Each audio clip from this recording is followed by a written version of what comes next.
Hello everyone, welcome to Gus House with Thomas Gunn, and today we're going to be making goulash. That's a German, well actually it's probably a Hungarian, but Germans eat it a lot as well. So in English I believe it's Goulash. In German I believe it's Gulasch. So it's a meat stew, basically with beef, lots of onions. You can add mushrooms, which I do, so we're going to add mushrooms. So to get started, for this recipe, I'm using 4 pounds of beef, which I buy fairly in, fairly small cubes. If you can get it only in larger cubes, that's fine, but just cut them down in size. You don't want them too big because then it'll be slightly tough. So 4 pounds of beef, you need, actually let me tell you, the ones I have are inside round. Alright, so 4 pounds of that, you will need 7 onions sliced, and then the mushrooms of course. Let me just turn down my heat here, it's smoking a bit. And just to let you know off the start, I'm not making my own spice mix. I use the one by Knorr. There's other brands out there. Once these came on the market decades ago, this is what my mother started using, so that's what I use. If you want the ingredients list, if you ever wanted to make your own, in here I believe is paprika, garlic, marjoram, bay leaf, celery seed, salt, pepper, and I think that's it that's in this particular one. But yeah, I'm using that, and I'm using 2 packages. You could find this online as well. I mean, if you can't find it in a store near you, I have quite a few delis around here that carry this. Alright, so we're going to need first to brown the meat. So in a bowl here, let me just bring you over here. I've got 1.5 cups of flour, half a teaspoon of salt, 1/4 teaspoon of pepper. You're going to take your meat. This is the way I found it's easiest to do. Just crumble your meat into this mix. Mix it around. And then we're going to brown this. So this will then go into the pot. I'm using a fairly large pot so that I can try to minimize the mess I'm going to be making with all the oil splatter. So yeah, in your pot you're going to have some oil, enough to cover the bottom. So then what I like to do, I take one of these strainers and I just pick up the meat and I shake off all the excess flour, and then this will go in my pot.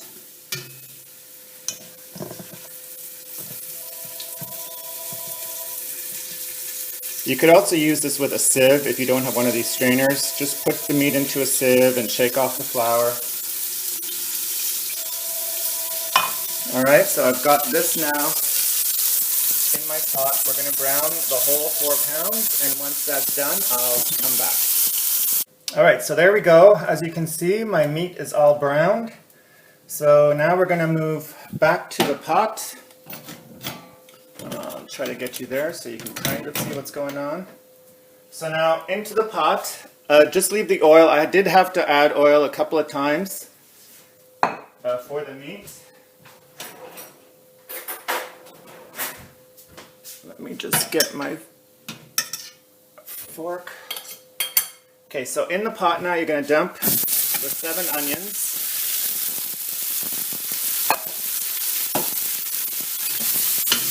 They're going to start to exude their liquid, and they're going to break up any brown bits that you have on the bottom of your pot, which is what you want.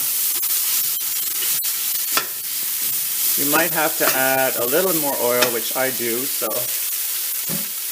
I'm just using canola oil. Let's put in about a tablespoon. So on a, medium heat, we're just going to cook these down a bit. You don't want these caramelizing. You want to have the bite of the onion in your stew, in your goulash. So while these cook away, I'm going to chop my mushrooms.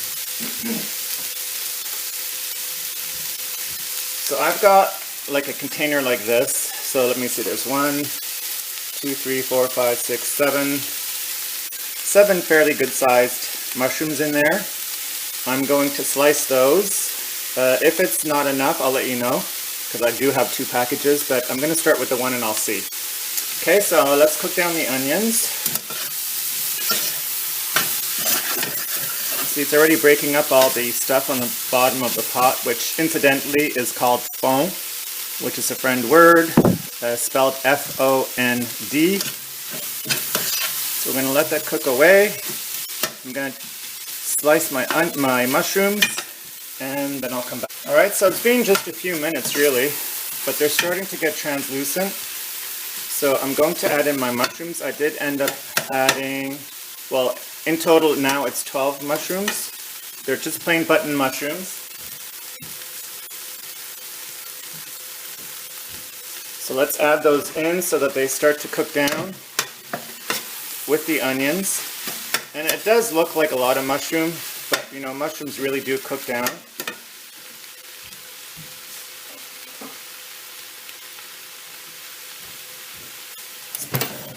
Oops, sorry about that, guys. Let's put the rest of the mushrooms in.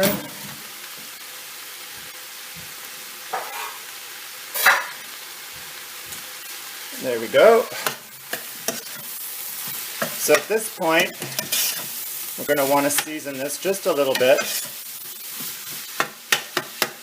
So I'm going to add some salt.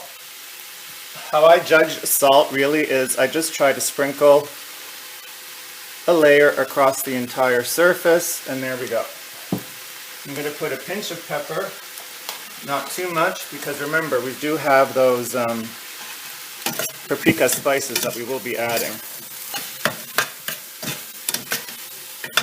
So now, so far, we've got all the elements seasoned. The meat was seasoned, and now the onions and the mushrooms are seasoned. So I'm just going to let this cook down, maybe another 5 minutes. In the meantime, I'll tell you quick, you're going to need some tomato paste.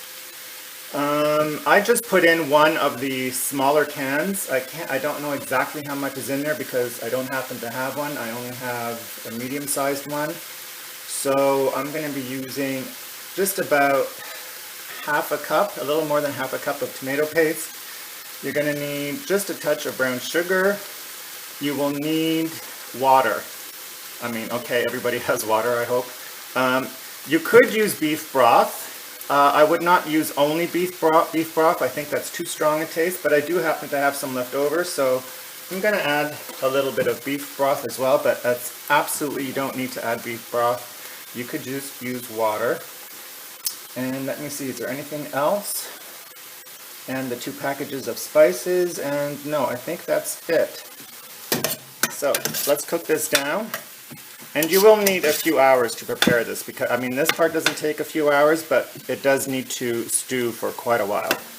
So keep that in mind if you're preparing this. And I'm making, you know, a decent amount here. I'm going to freeze it. It freezes very well. And yeah, so then when I'm ready, you know, I can just pull out a jar the night before or the morning of. Typically, we serve this with noodles. You could serve it with mashed potatoes or boiled potatoes, or dumplings. Okay, let's let this cook down a little bit more and then I'll come back.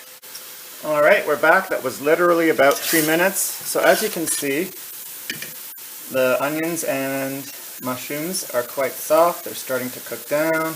They're translucent. That's far enough because it will keep cooking a lot as it simmers. So now let's add back in the meat.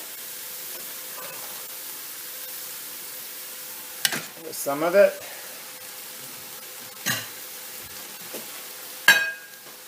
And there's the rest of it.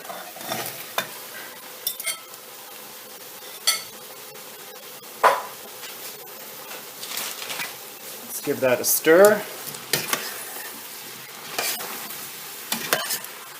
Right now my heat is still on a medium, slightly medium high.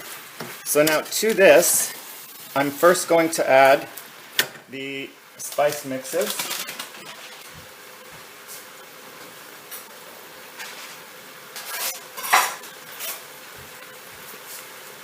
So here's one. And just in case you wanted to know the quantity in here, it's 167 grams. There we go.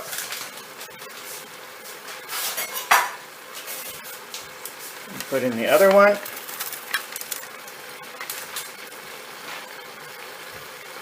You know, and yes, for your, I like to cook this down just a bit first to have the, you know, the spices release their oils and aromas. And I like to coat everything with it first because there is some flour and cornstarch in with that, so that will help thicken everything once I add the liquid. So let's add in the tomato paste. So as you can see, the can I have is 369 ml. So I'm going to add in half this can. You don't need much, it's just to help a bit with the thickening. So that's probably about half a cup or so. So give that a toss.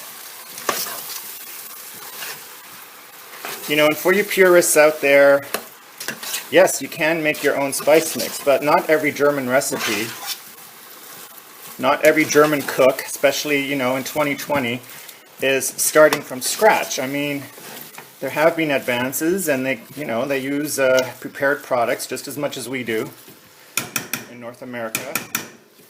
And I mean, it really is just a spice mix. It's not like anything unhealthy. So now I'm going to add a bit of the beef stock that I have left. But like I said, you don't need to add beef stock. It can be just water. That was probably a cup that I had left. What you want is enough liquid to cover. So let me just get some water. Let me just stir this in. And you know, how much water you use will depend on the size of your pot. I'm going to turn up the heat because you're going to want to get this up to a simmer. I'm just getting my liquid, my water. I'm going to put in hot water just because it'll come to a simmer quicker.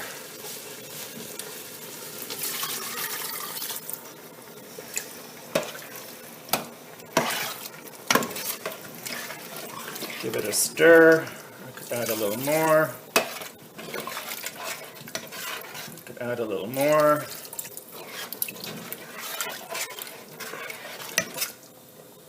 Just a touch because it will cook off. Alright, so in total, I will guesstimate for you, but like I said, it really comes down to the size of your pot. But as you know, you can see here by the consistency, you do want it thick, but not too thick. And as it's cooking, if it does start to get too thick, you can always add more liquid. If it's too runny, just let it cook longer. Your extra liquid will evaporate. So into this, oh sorry, I was going to guesstimate that for you. So I'm going to say in total that was probably about, I'm going to say about 7 cups of liquid. I'm going to add in 1/8 of a cup of packed brown sugar.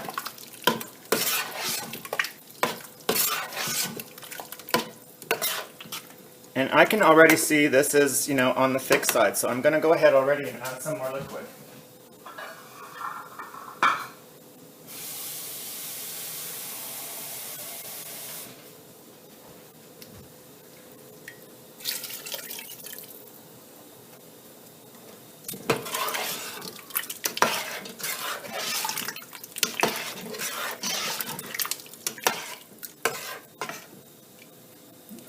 Just so you can see the consistency here.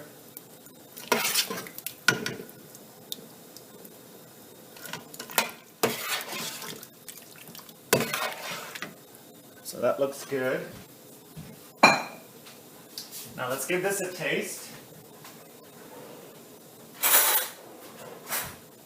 You know, I realize it has not cooked enough, and the flavors will intensify as it cooks, but just to give myself a gauge, I always taste it at this point to see if there's something that's obviously missing.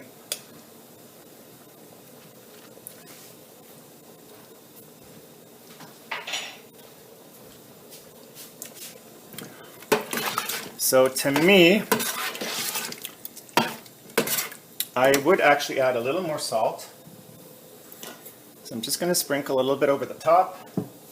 And I think it could actually use a little more heat. So I'm going to add another, can you see that? Tablespoon of paprika.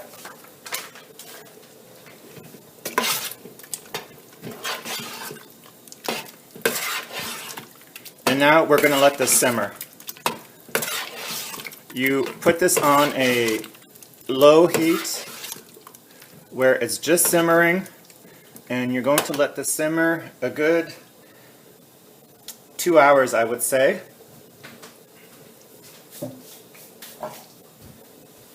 So I'm just going to wait until this comes up to the simmer. Then I'm going to turn it down. See, it's just starting to bubble over here. Then I'm going to turn it down to where it just maintains a low simmer. And then do whatever else you have to do today, because like I said, a couple of hours, come back every 15-20 minutes to give it a stir so that whatever's on the bottom doesn't start to stick. And once that's done, we'll come back. All right, so here we go. It's been simmering for 2 hours. As you can see, it's dropped, I'd say about an inch. Here's the consistency we are looking for. It's liquid enough so that it can be poured over noodles, egg noodles, regular noodles, potato dumplings, mashed potatoes. You've got chunks of meat, you've got onions, mushrooms. So as it was cooking, just to let you know, I ended up adding another 1.5 cups to 2 cups of water. Sorry about that. And I added some more salt. But the seasoning is personal taste, right? So as it's cooking, give it a taste now and then, which is what I was doing. So to my taste, it needed more salt. So twice I went in and sprinkled the whole top again with salt. And goulash is supposed to be a spicy dish. Personally, I don't like my food too spicy, but you know, I do like my goulash with some kick. So in addition to the extra tablespoon of paprika that we had added, I added 3 generous pinches of chili powder. You could use cayenne pepper, you could use some more paprika, you could use some chipotle powder, whatever it is you have in hand that's going to give you some heat to the level that you like it. Just go slow, that's my advice. I didn't start with the 3 pinches, I did 1 pinch, I let it simmer for a while, I tried it. I felt it needed more, I added another pinch, let it simmer, tried it. I felt it needed a little more, I added another pinch, and now I'm at where I will enjoy it. All right, so this is just going to cool down a bit. I'm not sure what I will prepare with it. It will either be noodles or dumplings, I'll see, and when it's plated, I'll come back and we'll finish up. So here we go, here's our finished product. This is the goulash. You can see all the nice chunks of meat. There's lots of onions and mushrooms. I'm serving it with potato dumpling. So we've got that there. If you want to know how to make the dumplings, that's also from a package. I mean, you do have to add your own water, and I do actually add an egg and some nutmeg to the mix. But I believe if you watch my rouladen video, I explain in there how to do that. This is the cucumber salad I'm going to serve along with it. Again, I have that recipe up as well. This is the oil vinegar version. So give this meal a try. It really is comfort food. It's traditional. You could serve it with a dumpling, you could serve it with noodles, egg noodles, regular noodles. You could serve it with mashed potatoes or plain boiled potatoes. You could probably serve it with rice, but I've never had it with rice. I'm not sure how that would work. So, like this video, please. Please subscribe to my channel so I can keep bringing you content. And leave a comment if you have anything you want to ask or know. And have yourselves a great day. Bon appetit. Guten Appetit. Bye-bye.